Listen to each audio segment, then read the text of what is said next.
Ayan, meron tayo ditong nilagang okra. Napakaganda ito sa mga may diabetic. And then, ay yung ating talbos ng kamuti. Ito yung mga pagkain probinsya, mga kagusla. Din yung ating kamatis at saka itong sibuyas na hilaw.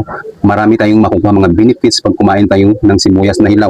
At siyempre ang ating magiging ulam, mga kagusla, ito yung ating piniritong bulad na tilapia. Ito yung nabili ko sa online na 47 pesos lang. Napakamura, di ba? At saka yung ating ginawang sariling sukang tuba. Ayan, marami yung mga bawang at sini. At hindi pa natin nilagyan yan ng luya. Lalagyan pa lang natin yan. So, ano pang inaantay natin? Kain na tayo. Sarap.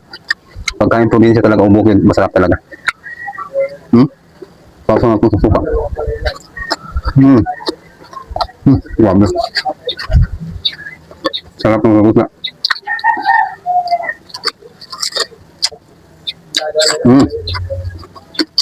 At ang ating tuyo, ang ating bulad na tilapia, hindi siya maalat. Malasa.